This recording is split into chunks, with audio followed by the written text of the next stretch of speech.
Estoy con Ana Herrera ya en la sala. Vamos a hablar de lo que pasó ayer. Querida Ana, qué gusto tenerte en la contra nuevamente. Gracias por estar con nosotros. Fernando, ¿cómo estás? Buenos días. Gracias por la invitación. El gusto es mío, siempre a las órdenes. Eh, Parece chiste, pero no es chiste, ¿no? O sea, convertidos en burla a nivel internacional y en la región por los caprichos de un mandatario que a veces parecería que ya se aburrió de ser presidente y que por eso está viajando todo el tiempo, ¿no? Un presidente ausente que nos ha convertido, por desgracia, en la burla, ¿no? Y esto que tú mostrabas hace un ratito es solo el reflejo de esa falta de conducción política que tiene el país. De falta de sintonía con las realidades de nuestros migrantes, de nuestro país, de nuestro, lo que decías, ¿no? El tema de los viajes constantes, de ese desinterés más bien que se percibe en los asuntos internos que demandan un gobierno. Pero sin embargo, los asuntos internos avanzan. El juicio político a Godoy avanza y avanza en términos en que francamente no parece o no luce la cancha muy nivelada, más bien parece inclinada, más bien parece que, como decía Viviana Veloz, tiene 6 abogados y no solamente uno, aquel que le dieron aprobando para que lo defienda en la comisión. ¿Cómo se percibió el día de ayer, Ana, luego de que ya finalmente las pruebas de descargo, luego de que le dieran algunos días de oxígeno a Mario Godoy, empezaban a evacuarse? Bueno, decir que avanza no es que avance mucho, o sea, está donde inició, con la bancada de oficialismo defendiendo la ultranza. Yo coincido también con lo que dijo la compañera de que no tiene un abogado técnico, no tiene una defensa técnica, sino que tiene 6 defensores ahí en esa comisión, ¿no? Decir que avanza es mucho, que ya es bastante, digamos, ¿no? Justo hoy terminamos de sesionar también. A mí me da mucha pena, ¿no? Cómo se pisotea el procedimiento parlamentario y se lo hace plastilina, como dice el propio doctor Raza, o como dijo en algún momento cuando criticaba que se quiere hacer plastilina con la Constitución porque se quiere interpretar de la forma en la que sea, y ahora le ha tocado tragarse, como se suele decir, sus propias palabras, porque ellos están haciendo plastilina de las leyes y de la Constitución desde el inicio que se dio paso a este proceso de juicio político. Recordemos, Fernando, y esto me parece que es importantísimo, que si no hubiese habido la presión social que ha habido alrededor del juicio político en contra de Mario Godoy, este juicio político ni siquiera, y eso te lo puedo apostar, ni siquiera se estaría tratando. Porque pasó con la señora Manzano, pasó con el ministro Reinberg, pasó con el ministro Lofredo. Como no fueron casos o temas que se mediatizaron y que causaron tanta indignación en la ciudadanía como ha causado ni siquiera les dieron paso, los archivaron, los no calificaron y demás.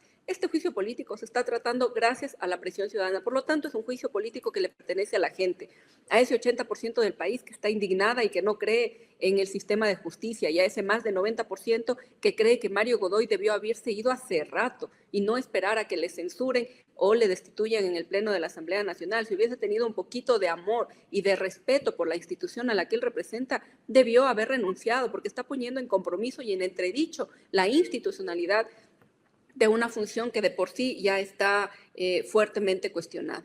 Así que iniciamos este proceso de juicio político con algunas irregularidades. Hubo los 15 días para la presentación de pruebas de cargo y de descargo. Luego había que calificar la incorporación de la prueba nueva que solicitaron los interpelantes, de cerca de 40 pruebas que además estaban sustentadas y que estaban recogidas y amparadas en lo que dice la ley, porque la ley lo que te dice es que puedes presentar prueba nueva que en el momento de la presentación del juicio político o no haya existido o no se haya conocido. Por lo tanto, como fueron audios que se hicieron públicos y que se conoció a través de las redes sociales, ahí había información que es importante para el proceso que no se conocía y que evidentemente los interpelantes solicitaron que se incorpore, pero que no se dio paso. Y esto para mí ya fue como un primer sesgo por parte de la comisión. Y tengo que hablar de la comisión en general, pero de manera particular de quien preside la comisión. Y esta fue una de las primeras críticas que yo le hacía, ¿no? Porque él puede presidir, él puede conducir la comisión, pero no es el que toma las decisiones. Para eso somos un cuerpo colegiado, un órgano colegiado, y las decisiones se deben tomar en colectivo. Más allá, Fernando y ciudadanos, de que sabemos que ellos tienen la mayoría. Por eso cuando yo le apelé la presidencia, precisamente porque le quería conceder la defensa técnica al señor Godoy, yo les dije, esto no es hablarles a ustedes, es hablarle al país y decirle que lo que están haciendo no está bien, porque ahí han ido como varias irregularidades.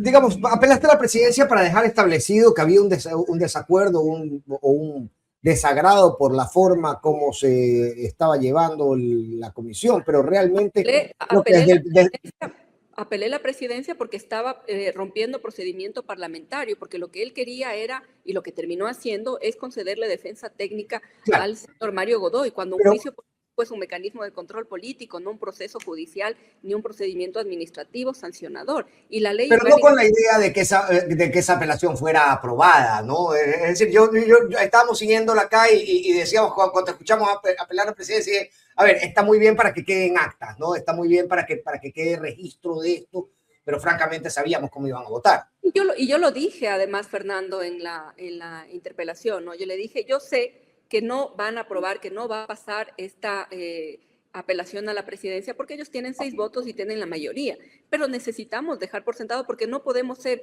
cómplices silenciosos de las irregularidades y las ilegalidades que se están cometiendo ahí, porque pueden tener la mayoría que ellos quieran, pero eso no significa que tengan carta blanca para pisar la ley orgánica, la función legislativa, la Constitución y hacer lo que se les venga en gana, es decir, por lo menos debemos sentar un precedente en ese sentido. Luego, claro, había la actuación de las pruebas, por eso decimos que hay cancha inclinada y no hay igualdad de condiciones para los interpelantes y para el interpelado, porque desde la comisión se le está facilitando absolutamente todo para que tenga todos los argumentos para poder hacer sus descargos, que es lo que ocurrió ayer. Entonces, ese día él lo que termina diciendo es, bueno, cuando ya terminaron de actuar todas las pruebas documentales, los interpelantes, y ya el señor Godoy tenía toda la información, salen con la excusa de que, chuta, ahora tenemos que suspender la actuación de la prueba del señor Godoy porque resulta que no le han contestado 2 documentos, uno el del Ministerio... No se ha contestado a sí mismo, además, era del Consejo de la Judicatura el documento que faltaba. El señor Godoy no se contesta a sí mismo para pedirle plazo para el señor Godoy. Ya son hasta de chiste, ¿no? Porque ya ni siquiera eso, o sea, es el señor Godoy reclamando que la institución que el señor Godoy preside no le conteste, es decir, él mismo no se contesta. Y convenientemente se contesta los documentos cuando ya terminaron de actuar prácticamente todos los testigos solicitados por los proponentes y él ya tenía toda la información. Eso no es garantizar transparencia, independencia e igualdad de condiciones. Eso es darle oxígeno, seguirle dando la oportunidad al señor Godoy de tener y de buscar los mejores argumentos para poder hacer su defensa. Y luego, no conformes con esto, en la comisión hemos visto como todo este tiempo, y ustedes que estoy segura deben haber seguido, cada vez que había una presentación de algún testimonio, lo que hacían los legisladores de la bancada de ADN no era preguntarle para intentar esclarecer si hubo o no el cometimiento de un incumplimiento de funciones, que es por lo que se está juzgando, sino que le preguntaban para intentar desacreditar a los testigos, para intentar quitarles la validez que puedan tener los testigos. Nosotros en estas sesiones nos sentamos cerquita, uno al lado del otro. Y si no tienes discreción, uno perfectamente puede ver la computadora del otro, el teléfono del que está al lado, y yo tengo al lado, o tenía al lado ayer, por ejemplo, solo para ponerte un ejemplo, tenía al lado sentada una legisladora de ADN que es de Tungurahua, y antes de que el señor Godoy inicie su interpelación, ella ya tenía las preguntas y las respuestas de lo que el señor Godoy estaba diciendo. Y esto de las sesiones, es decir, y tengo ahí una captura, ¿no?, de las preguntas, y el señor Godoy ni siquiera había terminado de hacer su interpelación, ni siquiera había terminado de hacer, y ella ya sabía lo que el señor Godoy iba a hacer y lo que le iba a preguntar, y todas las preguntas iban encaminadas a, de alguna manera... O sea, hay un relato coordinado, más allá de que el destino de Godoy, digamos, esté marcado por esta defensa velada. Lo que me está diciendo es que hay un relato coordinado entre el despacho de Godoy o la defensa de Godoy y los asambleístas representantes de gobierno, y es un relato que no se esconde además. No, además que no hay ninguna intención de esconder, porque además tú ves cuando son las declaraciones o cuando están dando los testimonios, cómo se hablan, cómo miran los teléfonos, cómo se hacen señas, cómo Godoy le dice al presidente cuándo tiene que cortarles, cuándo puede hablar. O sea, hay toda una estructura que además es evidente. Y lo que es más, yo no entiendo, no consigo entender, lo digo realmente, cómo desde el oficialismo, la bancada de ADN y los legisladores, a pesar del costo político que les va a significar sostener a Mario Godoy, insisten en hacerlo. Y la prueba de eso, yo ayer me tomé el tiempo de revisar luego los videos de la comisión Y luego que intervino la legisladora que yo te comento, habían un montón de mensajes de los ciudadanos reclamándole que cómo pueden seguir sosteniendo. O sea, no tienen esta lectura los legisladores, no es cualquier cosa. Es decir, no leen cómo la ciudadanía está cansada, porque además con los testimonios ha quedado más que probado que el señor Godoy incumplió sus funciones. Ha quedado más que probado. Ya hemos terminado de actuar las pruebas documentales, ya hemos terminado de actuar prácticamente las testimoniales. Quizá mañana haya algún otro testigo, pero prácticamente ya se ha terminado. Entonces ya nosotros podemos hacernos una idea de lo que está ocurriendo, ya podemos hacernos una idea por dónde va el tema, ¿no? Entonces, y en ese rubro, ¿no? Que ya yo comparto contigo y creo que la mayor parte de la audiencia también, podemos hacernos una idea de hacia dónde van encaminados, podemos hacer una idea de cuáles son los esfuerzos que están haciendo y cuál es el propósito de esos esfuerzos. Pero no dejo de preguntarme al final, ¿qué sentido tiene todo este esfuerzo si es virtualmente imposible desde donde estamos viendo, desde esta tribuna, donde estamos viéndolos actuar ustedes, se transforma en algo virtualmente imposible? Pensar que este juicio político que el informe vaya a recomendar el inicio del juicio político en el Pleno.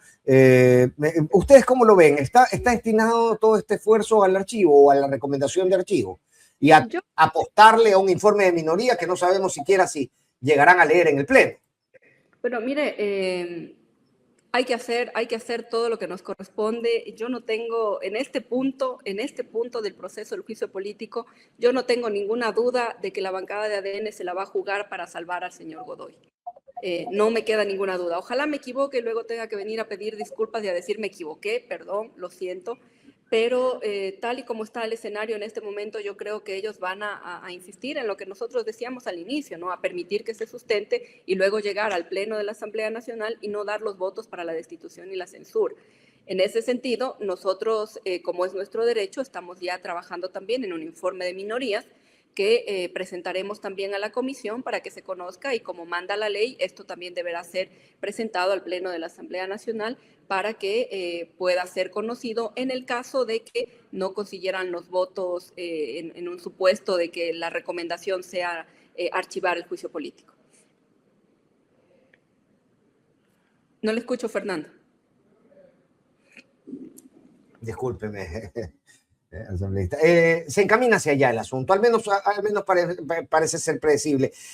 Me pregunto si hay algún plan B, más allá del informe de minoría, cómo se podría llevar esto al Pleno de tal manera en que primero se permita nos permitan a los ecuatorianos conocer desde el Pleno el informe de minoría y finalmente se permita también que haya una votación en el Pleno que el día de mañana podría cambiar su configuración. Están con 77 votos.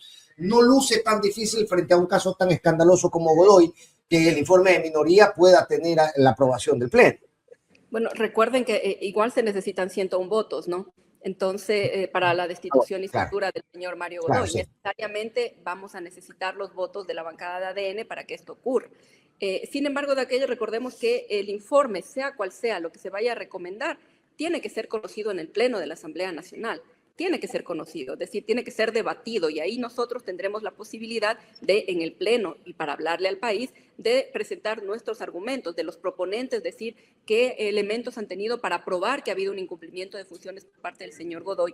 Pero es que además es descarado, ¿no? Porque lo que está en cuestionamiento ha sido público y notorio, ni siquiera, y dicen en derecho, yo no soy abogada, pero se dice en derecho que lo que es de conocimiento público y de dominio público no es necesario probarlo, porque ya está en el conocimiento de todos. Es decir, no sé cómo algo tan evidente como la intromisión de la justicia, como el rompimiento de la independencia de funciones, de la independencia judicial.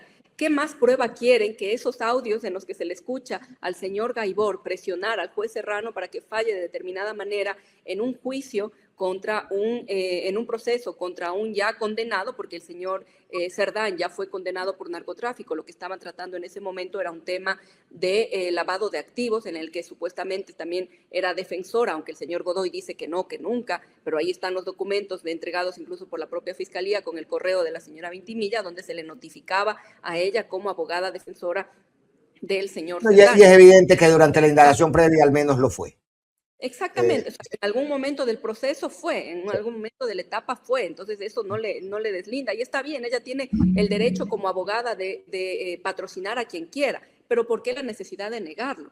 ¿Por qué la necesidad de desvincularse de eso? ¿Y por qué la necesidad de negar que el señor Henry Gaibor, que era el que estaba presionando supuestamente al juez Serrano, era un hombre de confianza del señor Mario Godoy? No es cualquier funcionario, era el director provincial de la Judicatura de Pichincha, un cargo además de libre remoción y que además es un cargo de confianza y que jamás, y dicho por el propio señor Godoy, le aceptaron la renuncia porque de él dice que no le prohíbe la ley, pero lo que correspondía ante el escándalo de esos audios era primero desvincularle, pero con una acción sancionatoria, de tal manera que quede constancia de que ahí hubo un posible cometimiento de delito. Y luego él dice que ha presentado la denuncia a fiscalía, pero no nos dijo cuándo la presentó. Yo se lo consulté ayer y dijo que no tenía claro cuándo lo presentó y demás. Entonces, se contradicen con algunas cosas, ¿no? Ahora, con, con, con este tema de las pruebas y el oxígeno que se le dio a Godoy, el tiempo que se le compró a Godoy por parte del el asambleísta Álvarez y toda su bancada presente en la comisión. Me pregunto qué tanto aportaron las pruebas que se habían declarado reservadas, Ana. No podemos hablar del todo de ellas, pero al menos saber que si nos conducen a una claridad un poco más evidente sobre los asuntos que se relacionan a este juicio político, o si más bien están tratando de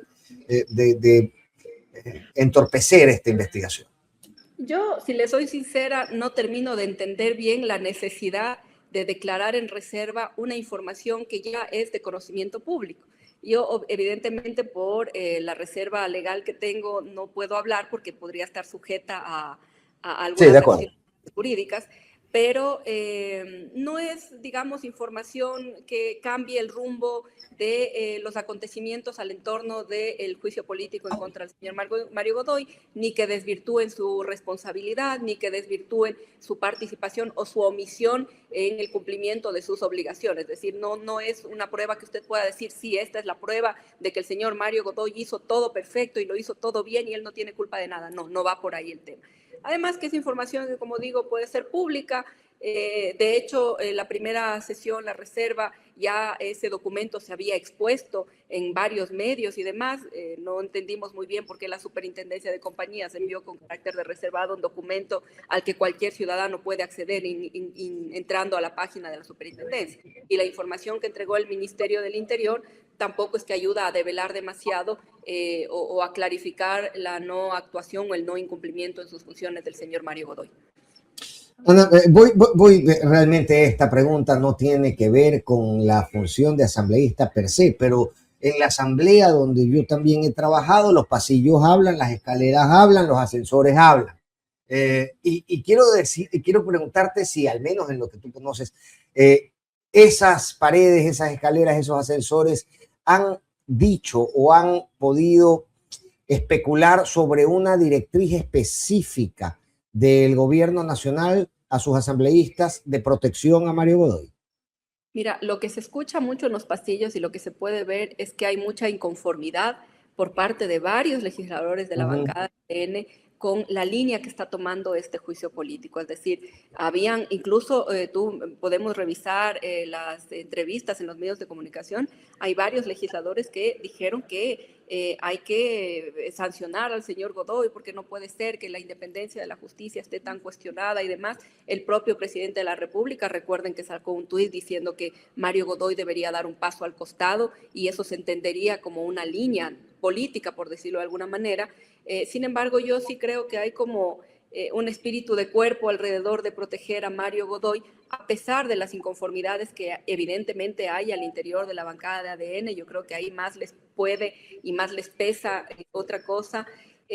Yo creo, y esta ya es una opinión particular y me hago responsable, yo creo que hay mucho miedo al interior de la bancada de ADN respecto de lo que puede pasar si votan a favor de destituir al juicio político y de cuál puede ser la reacción del presidente, por ejemplo. O sea, yo te digo, ¿no?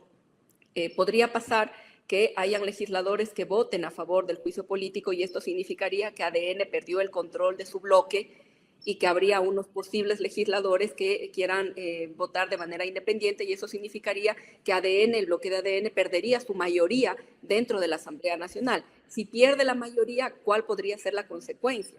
Es decir, si ya no tienen el control de la Asamblea Nacional, ¿cuál podría ser la consecuencia? Una posible muerte cruzada, una posible disolución de la Asamblea.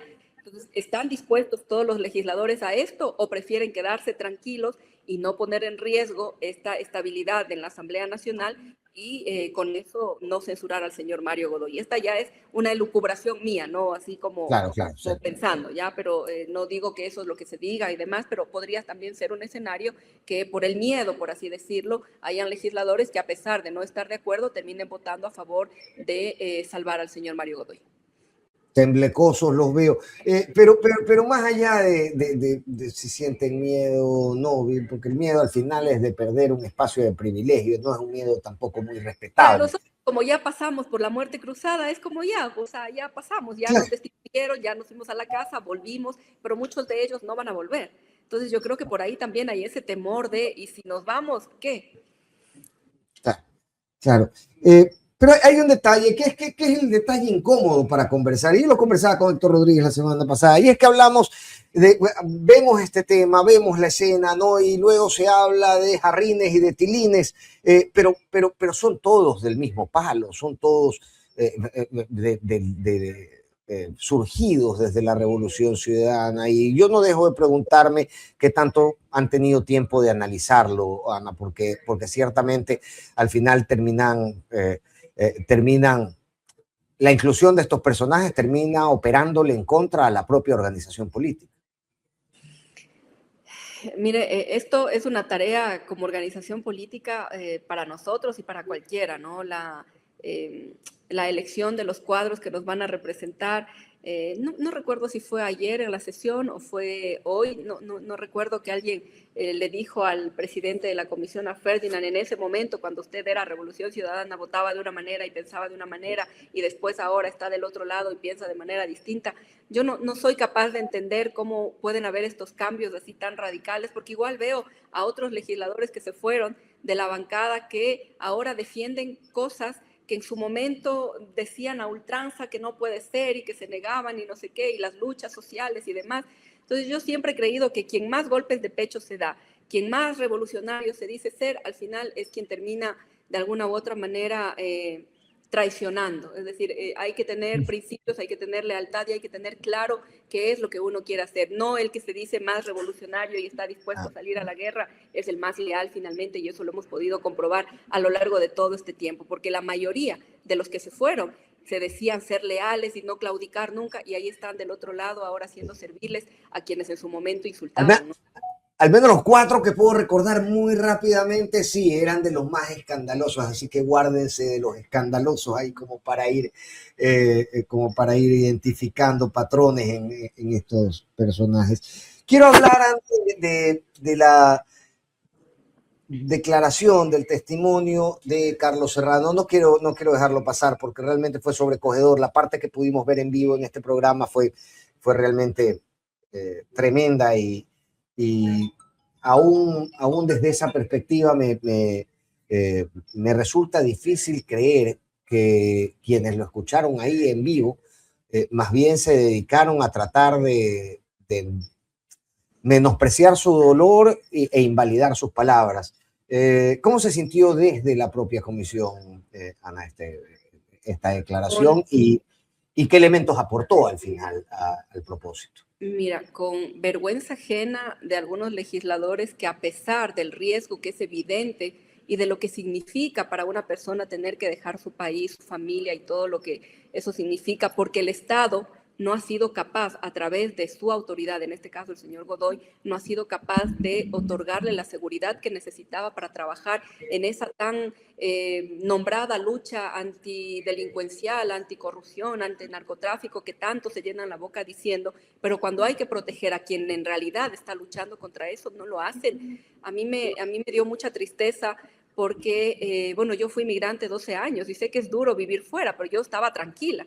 O sea, ¿te imaginas la situación del juez Serrano en saber que ha tenido que irse de su país, que no está seguro, que no sabe cuándo va a volver, que no está ni siquiera seguro fuera del país porque quien le persigue o quien le amenaza es alguien que está acusado de crímenes transnacionales o de delitos transnacionales y que tiene redes no solo en el Ecuador, sino también en otros países y no tener la certeza de que a pesar de no estar en su país pueda estar corriendo riesgo su vida?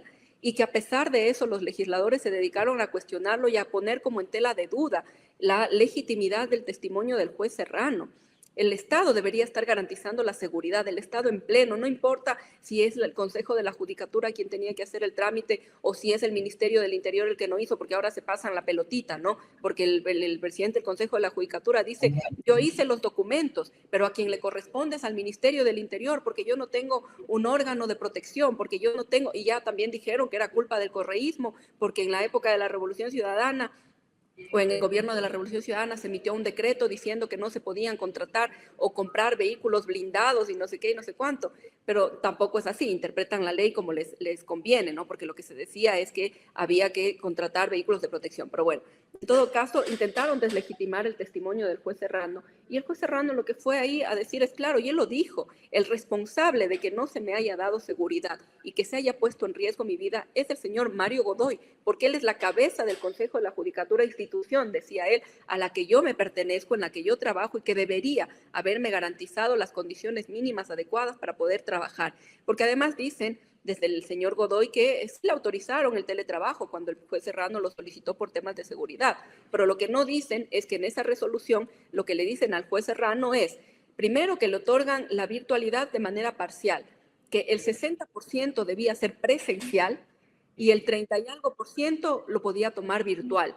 Y le decían a qué hora tenía que comer, a qué hora tenía que timbrar para registrar su asistencia, a qué hora tenía que entrar, a qué hora tenía que salir. Es decir, había un control completo. Entonces, ahí qué seguridad iba a haber. Y evidentemente le pusieron en riesgo. Y ahí, para mí, desde mi punto de vista, quedó evidenciada esa falta de operatividad por parte de quienes es eso, es falta de operatividad o es una intención estructurada, coordinada y deliberada de desatender a los jueces que no ceden a la presión que se ejecuta desde el Consejo de la Judicatura. Mira, yo digo falta de operatividad por ser políticamente correcta, ¿no? Pero evidentemente ahí hubo una inoperancia, hubo no una actuación oportuna respecto de las medidas que deberían garantizar la seguridad del juez Serrano. Y el juez Serrano dijo algo que es muy importante.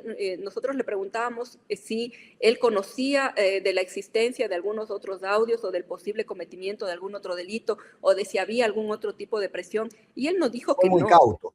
Él fue Fue muy muy cauto. cauto. Él lo que nos dijo fue que no puede develar esa información porque está en un proceso de investigación previa a la fiscalía y no puede develar la información, pero lo que sí nos dijo es que hay más audios. ¿Eso qué significa? O sea, leamos entre líneas. ¿Qué significa? Que sí hay más extorsiones a otros posibles jueces, que hay más jueces, porque lo que sí dijo es que hay mucho temor por parte de quienes están en el Consejo de la Judicatura de denunciar algunas posibles irregularidades que se estarían cometiendo al interior. Así que creo que va a ser muy interesante también estar atentos de esa investigación en donde el juez Serrano ha entregado documentación y entregado audios y más información que podrían develar todavía mucho más lo que ocurre al interior del sistema de justicia en el país. Hablemos de este mecanismo de presión en el que se han convertido las sanciones disciplinarias en el Consejo de la Judicatura, necesarias en toda institución, pero que se han constituido en una herramienta también de presión y persecución. ¿Se ha podido establecer de qué forma se están manipulando para conseguir que los jueces bailen al son que les toca en el Consejo de la Judicatura? Mira, el juez Fierro, cuando entregó su testimonio, él dijo muy claro también que él fue sancionado para intentar actuar de una determinada manera también en una causa. Y claro, no te van a decir directamente esto ocurre, pero es como la amenaza, ¿no? De si no se hace esto, te cae una sanción. Y el juez Fierro está sancionado ahora mismo, ¿no? Y le están indicando que tiene que terminar de firmar unas causas, lo mismo que al juez Serrano. pero evidentemente se termina siendo esto de las sanciones administrativas, de las acciones disciplinarias, termina siendo una herramienta de presión para que los jueces actúen de una u otra manera. No necesariamente para que condenen o no condenen, sino para que se demoren más en los tiempos, para que sean más rápidos en los tiempos, para que puedan agilitar los procesos de alguna manera o puedan ralentizarlos de alguna manera. Entonces, se está manejando políticamente también la justicia. Y eso es una clara muestra también de la interferencia dentro de las funciones que le corresponden a quien preside el Consejo de la Judicatura, en este caso el señor Mario Godoy. Es decir, ahí hay como toda una red que no permite que los operadores de justicia puedan trabajar de manera adecuada, que no tengan una independencia adecuada, que no tengan la libertad de dentro de lo que establece la ley, ellos puedan actuar de manera adecuada, transparente y oportuna. Finalmente hablemos de Henry Gaibor. Había dicho inicialmente Mario Godoy que se había elegido de una terna y por todos los aprobada por todos los consejeros. Finalmente, al parecer, lo que se ha revelado es que fue propuesta propia de Mario Godoy. Esto también dentro de las declaraciones que se dieron el día de ayer. ¿Podríamos ampliar un poco sobre la naturaleza de la relación Godoy-Gaibor? Creo que hay que empezar diciendo que el señor Godoy y el señor Gaibor son amigos, más allá de que sean funcionarios, son amigos, y en la comisión se le preguntó, por ejemplo, si el señor Henry Gaibor había estado en el matrimonio del señor Mario Godoy, y dijo que sí. Quien le propone al señor Gaibor para que sea presidente del Consejo de la Judicatura en Pichincha es el señor Mario Godoy. Él convoca la sesión del Pleno, él presenta, pone el orden del día en el que estaba el que el señor Gaibor, se ha nombrado, él presenta la moción y él vota a favor de la moción, es decir, no hay donde perder, porque además nos quieren decir que este no es un cargo de confianza, es un cargo de libre remoción, es un cargo de confianza. El señor Godoy era alguien cercano y de confianza de Gaibor. Ellos eran amigos, eran cercanos, y a quien le respondía y al el señor Gaibor es de entenderse que actuaba también en nombre presuntamente o posiblemente del señor Mario Godoy, es decir, no es que actuaba de manera independiente, aunque ahora quiera decirnos que no conocía lo que hacía porque se le preguntó, ¿no? Yo le consulté varias veces si él había presentado la terna, si él puso en el orden del día, que por qué no se le presentó una acción sancionatoria y simplemente mira, desde ahí empieza el privilegio, ¿no? Si hubiesen querido actuar conforme a la ley, porque él no negó que lo hayan hecho, lo que justificó es que la aceptación de la renuncia está establecida dentro del reglamento. Por supuesto, pero en esto cuenta el fondo y la forma, pues. O sea, si ya habían estos audios que eran públicos en los que el señor Gaibor estaba presionando a un juez para que actúe de determinada manera, ¿qué más prueba quería para saber que ahí había un acto de indisciplina, por decirlo poco? Entonces, él lo que tenía que hacer antes de que le presente la renuncia era haberlo desvinculado con un proceso sancionatorio, que es lo que corresponde, porque si no termina siendo cómplice. En el supuesto no consentido de que el señor Godoy no tenía idea de lo que hacía el señor Gaibor, si ya los audios son públicos y en lugar de despedirlo, de desvincularlo, espera a que él presente su renuncia, ya te está diciendo que hay un sesgo respecto de la actuación del presidente de la Judicatura. Hablemos de otra presencia en el Consejo de la Judicatura, ya para ir cerrando, querida Ana, que es la del señor Roger Tumaggi. ¿Qué rol cumple y qué se ha podido evidenciar hasta ahora de su cercanía con el presidente del Consejo de la Judicatura y con las agendas que que suponemos han llevado adelante? Bueno, recordemos que el señor Tumaggi es el funcionario que presuntamente le entregó a la jueza Vera un pendrive donde se sentencia de la ex vicepresidenta Verónica Abad, donde le decían que cómo tenía que fallar y le daban prácticamente ya la sentencia escrita, ¿no? Que luego se hizo público, que luego salieron unos audios también de la expareja o exesposa del señor Tumaggi, en donde decía que ella vio y que ella tenía constancia, y de hecho se proyectaron unos audios ahí que luego el señor Godoy quiso deslegitimar al doctor, al abogado Washington Andrade, si no estoy mal el apellido. Entonces ahí, claro, fue también una confrontación, ¿no? Pero este señor Tumaggi es alguien cercano también del círculo cercano y de confianza del presidente Godoy, otro funcionario más que está involucrado en un escándalo de supuesto manoseo al sistema de justicia para fallar de determinada manera. Esta, por ejemplo, estos audios fueron admitidos como prueba, a pesar de que el señor Godoy luego quiso deslegitimarlos porque dijo que se habían obtenido de manera ilegal, cuando explícitamente la señora en el audio que nosotros pudimos escuchar daba su autorización para que se pueda utilizar, y de hecho decía que podía ir si querían o tenían necesidad de ampliar su testimonio. Es decir, eso también queda evidenciado, si no era suficiente con el tema del juez Serrano, también queda evidenciado con el pendrive, el caso pendrive, que también influyeron en la jueza Nubia Vera para que actúe de una manera determinada, y de hecho la propia jueza en algún momento lo denunció, ¿no? Claro, luego se retractó también. Sí, pero bueno, si tienes, ya es mi apreciación, pero si tienes detrás de la oreja diciéndote que te van a sancionar, que te van a sancionar, que te van a sancionar, y prefieres evitarte problemas, ¿qué haces? Terminas retractándote, ¿no? Así que, pero Por los eso, documentos están ahí, el por eso correo. no fue convocada. Por eso, no sé si, creo que no la incluyeron los proponentes como testimonio, y luego ya no fue incluida como testigo, pero digamos, estos son hechos que fueron públicos, que son además de conocimiento Pero público. yo no me puedo creer mucho que no se haya intentado convocar a Nubia Vera. No me lo puedo creer mucho porque me parece una pieza importante dentro de este relato, Ana. A ese testimonio, bueno, a quien le correspondía solicitarlo eran los proponentes, hasta donde tengo entendido no lo solicitaron. Sí solicitaron la presencia del señor Tumayi, pero eso no fue aprobado, digamos, esos fueron los testimonios y las pruebas nuevas que no fueron incorporadas, así que ahí también sí nos llama la atención, porque a unos sí y otros no. ¿Y de Gaibor? El señor Gaibor estaba convocado, él No fue. estaba llamado, pero no fue, no asistió. Es decir, no hay una obligatoriedad, y eso se debería cambiar también en la ley. No hay una obligatoriedad para que ellos puedan asistir. Es decir, los proponentes solicitan porque creen que es un testimonio que va a permitir clarificar lo que ha ocurrido, los hechos, cómo han ocurrido, pero finalmente ni el señor Gaibor, ni el señor Tumayi, si no estoy mal, que también lo convocaron. Esto no tengo la certeza, no quiero mentirle tampoco, me parece que sí estaba solicitada la presencia de él, pero el señor Gaibor estaba convocado y simplemente no fue. Vamos a terminar a tiempo, es decir, está planificado hasta mañana continuar con pruebas de cargo y de descargo. Esta agenda se va a mantener a pesar de todo el tiempo que parece haberse desperdiciado a lo largo de la semana. Bueno, mañana se completan los 10 días para la presentación de pruebas, la actuación, perdón, de las pruebas. Quedan pendientes algunos testigos. Mañana nos convocarán, no nos han enviado todavía la convocatoria. Mañana se deberá reinstalar y sí o sí se deben terminar de actuar las pruebas el día de mañana.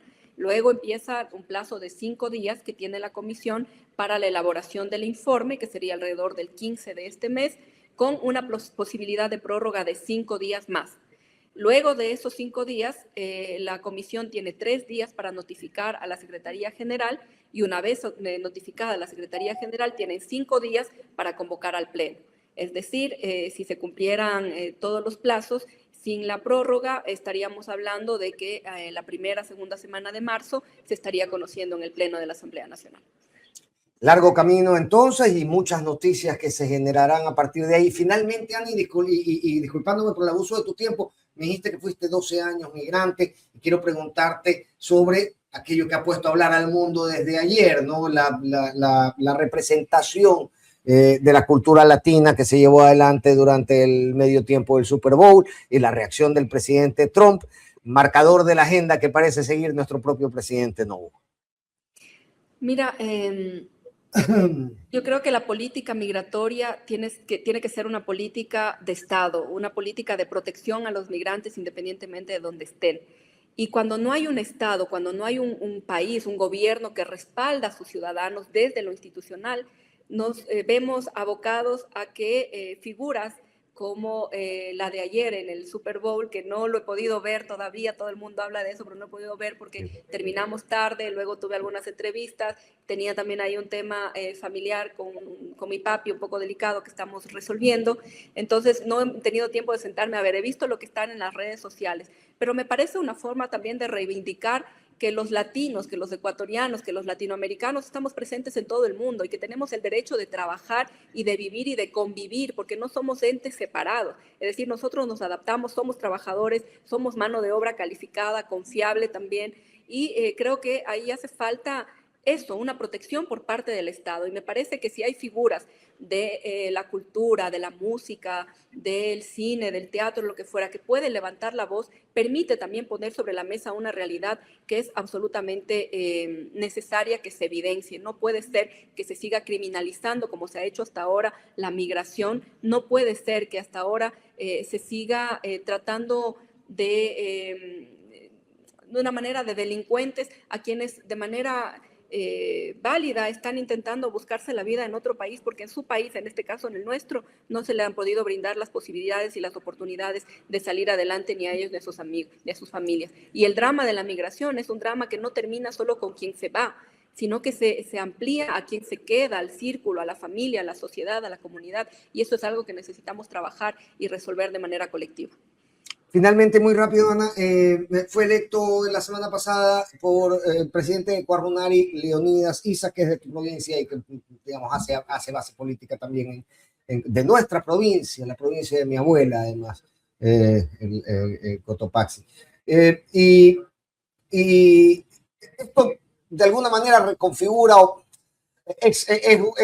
o aporta una nueva configuración en el balance político de la provincia. ¿Cómo lo leen ustedes? ¿Se abre la posibilidad de nuevos acuerdos, de nuevas alianzas, de nuevos acercamientos o operan siempre por senderos separados? Mira, nunca se han cortado estos lazos, ¿no? De hecho, la presencia de Leonidas Issa al frente del Ecuarunari permite como darle una nueva vida o darle un impulso a esta alianza de las izquierdas que nunca se rompió, es decir, siempre han seguido manteniendo como este diálogo. La propia compañera Gabriela Rivadeneira, presidenta del movimiento, lo dijo en algún medio de comunicación, están teniendo conversaciones, están teniendo reuniones, porque la izquierda o esta unidad de la izquierda no puede ser un tema solo coyuntural electoral. Tiene que ser un trabajo sostenido de ir caminando juntos sobre temas que son específicos para nosotros. Esto a nivel nacional, es decir, no se ha roto y creo que con la presencia de Leonidas Issa esto se va a fortalecer. Ahora, si hablas en la provincia, creo que reconfigura un poco algunas cosas, nos permite, por supuesto, la posibilidad de tender puentes, pero también le da un aire a la prefecta Tibán de volver a pelear esa posible reelección a la prefectura. Recordemos que Leonidas Issa también aspiraba a ir a la prefectura y ahí iba a haber un choque. Hay voces que dicen que como está en Ecuarunari ya ahora renunciaría a la posibilidad de ir a una reelección. Hay otros que dicen que no se le imposibilita. Lo que sí es cierto es que ahora ya la prefecta Lourdes Tibán ha dicho públicamente que va a ir a la reelección. Entonces creo que ahí hay que ver cómo se van reconfigurando también las fuerzas políticas en la provincia y qué alianzas podemos hacer con quienes sí, con quienes no, pero esto no solo en Cotopaxi, sino a nivel nacional. Yo creo que es necesario que tendamos hacia las alianzas con organizaciones de izquierda, hacia quienes tengamos como un mismo proyecto de lo que queremos como país y desde lo local, por supuesto. Y ciertamente que hay mucho por ver todavía para ver cómo se llega en los próximos procesos electorales. Te mando un abrazo, Ana. Muchísimas gracias por acompañarnos y por la generosidad de tu tiempo. Gracias a ti, un gusto y a las órdenes. Un saludo para todos los que nos acompañaron. Y un saludo a Cotopaxi, a la tierra de mi abuela. No voy hace tanto tiempo, pero un abrazo. Más Cotopaxi, además, una tierra que siempre recibe con brazos abiertos a propios y extraños. Así que hay cosas lindas que ver. Visiten Cotopaxi, vayan a Cotopaxi, cultura, gastronomía, arte, paisajes. Hay mucho que ver y hay mucho que disfrutar. Siempre bienvenidos. Brazos abiertos, gente linda y chuchucaras. ¿Qué más os puede pedir un intelectual? Gracias, querida Ana, que estés muy bien. Chao, chao. Bien, la asambleísta Ana Herrera, con quien hablábamos de lo que ha venido siendo el avance del juicio político contra Mario Godoy, que